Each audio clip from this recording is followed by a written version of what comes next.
I was unaware of how wounded I was. I had kind of just pushed it to the back of my mind. Okay. Yeah, this is my first time performing in the Bay Area. Back home, I would do it probably 4 times a week. Wow. I was addicted. I still am, and I'm so excited. Okay. So slam poetry is the competitive aspect of spoken word. Natural mystic, Nyabingi, radical, rootical, Rastafari poetical, wailing prophet with song on his tongue, guitar in hands, a talisman accompanying psalms of Africa in his blood, of fury and eye, messenger. Spoken word originated in West Africa. The griots of Africa, storytellers, mostly in tribes and clans, were the elders of the clan, and so they would tell stories, sometimes fables, sometimes true stories, that basically told the younger members the lessons that they should learn. 10 reasons why you're an asshole. 10. I want a cool radio DJ boyfriend who wears bolo ties and members only jacket and who plays Wake Me Up Before You Go Go every night at 2:44 in the morning because that is our song. I set up a poetry group at Academy of Art University, and I decided like we were gonna have a poetry week where we did all of this stuff to get people involved, which didn't actually work, but it was still really fun. And so on Wednesday I was like, let's go down to the Berkeley Slam, everybody. And so I finally got to go then, and then my poetry coach from back home came and he was performing there, and so I went back, and now I'm going back to hopefully win this thing and get some money and make some friends and have a really good time. And last time I went, I just met so many people and it was awesome. So yeah, that was a really long-winded answer to your question, but I'm really excited about this right now. So Berkeley does their slam, and I think it's the Bay Area that does their slam a little bit differently than I'm used to coming from Denver. They do it on a lottery kind of thing. For Berkeley in particular, you go in, if you get there before 7:30, there's a lottery for you. And so you pick a number out of like a hat or whatever. And if you get a number between 1 and 6, you're guaranteed to compete that night. If you get a number between 6 and 12, you're entered into the second lottery, which happens at 8:30. So everyone who signs up between 7:30 and 8:30 are entered into that lottery. And then if you're in the top 6, if you get the top 6 numbers, you're in the competition. So a total of 12 poets.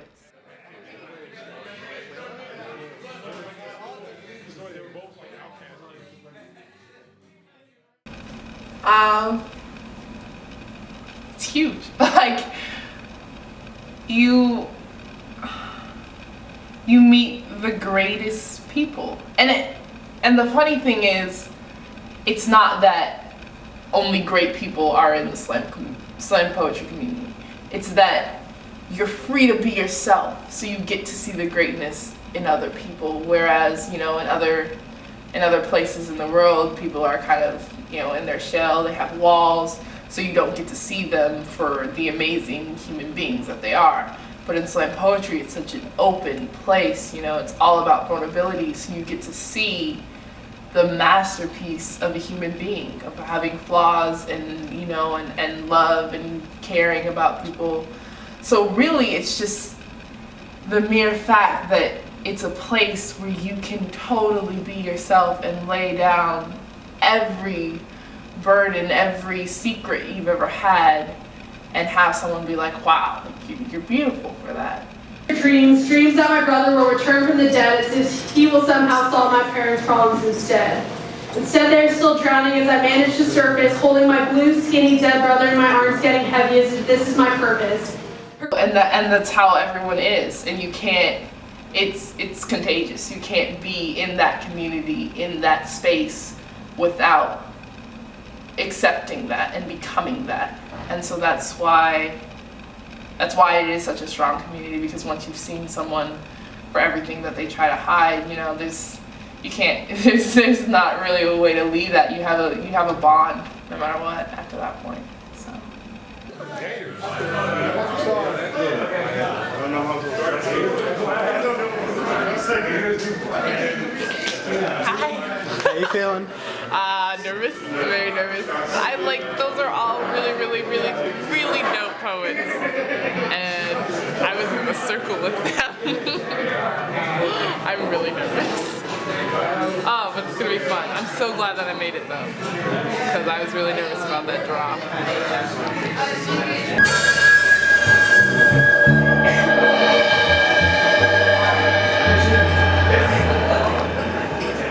Box you are smashing also. My pussy is Japanese. My pussy hangs out all day at the mall in those little photo booths, all kawaii and shit, taking pictures with holding up peace signs at candid angles. Survival guide for girls. Keep your essentials in your front pockets at all times. Your insurance card, ID, enough money for a cab ride home. Switchblade, pocket knife, mace clipped to your belt loop, everything at your fingertips. Ready. Become a fan of making noise that isn't pretty. Silence can and will be mistaken for compliance, for being sexy, even when you're not trying to be. Together just you and me, all proton cannons and hyperswipes with no license, like two star-crossing heroes of the Rebel Alliance to restore the Republic, even though our own Republic allows no room for our names to fly side by side under its banner. Ladies and gentlemen, coming up next to the stage, put your hands together for Bohemian Dreamer!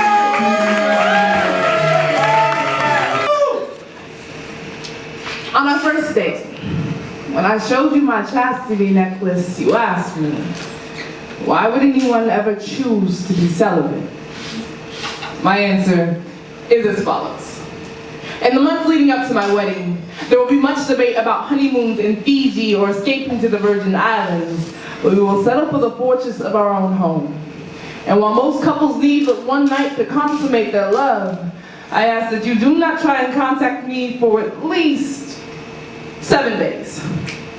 On my wedding night, if he does not sink into my quicksand lips or Hawaiian sun smile, it will be my swag factor and Amazon thighs to do him in, because there is no island on this planet you can get more lost in than my body. I give him 3 days to realize this fact. 3 days to treat our bed like an episode of Lost, fully aware that at every turn there is a sexual beast waiting to devour him. I will watch him morph into an explorer before my eyes with the hands of an archaeologist.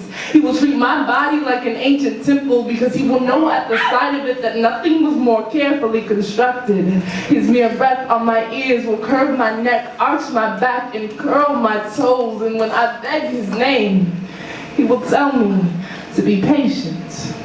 Run his hand down my torso and remind me, every artist knows their canvas long before they wet their instruments. Consequently, he will have worshipped the doors to my temple long before he opens them, and for his patience, my praying legs will ward open prayers to his saintly fingers. He will be the first to ever tell me my natural juices smell like wine, meaning he is God ordained to get drunk off my essence. I will beg him not to drink responsibly on this night, where I am the designated driver, and I vow to make him my 6th shift until his engine stutters and explodes. By day 4, he will have entered me. Less like a frantic moth to a flame, more like a thread to a needle, because when I wet the tip, I find nothing but deliverance in his hard-on. He comes slowly, makes a moan like a breeze slipping through heaven's orchids, and no one can convince me they know how to please my body better than my soulmate. And I'll admit, the average climax is far too low for my taste, until he is banging my body up against the pearly gates, because fuck it, sometimes you just want it rough. Poetry aside, until our bodies drip Salvador Dali into clouds and it's raining clocks. 7 days can easily melt into 7 months. Either way, I am saving myself, because I am well worth the wait.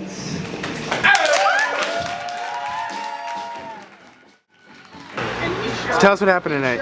Well, we went in there, we were excited. By we, I mean me.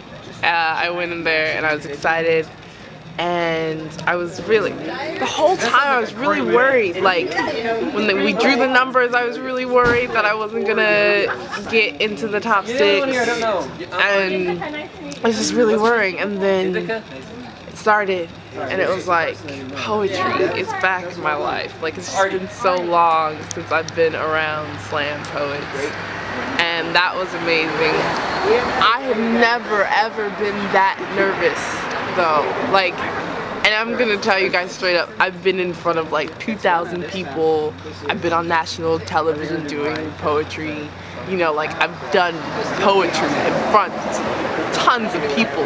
I have never been that nervous. Like, it was something about being in a new state, and the crowd wasn't as into it as I'm used to, so that also threw me off my game. But what I did notice as I was up there was that the poets in the back corner, just that group of poets, were like whooping and hollering. And so for me, even though I didn't like make it to the second round, for me, knowing that the poets appreciated my work was what was most important to me, because like they know their shit, you know, and the crowd may or may not, it depends on the night.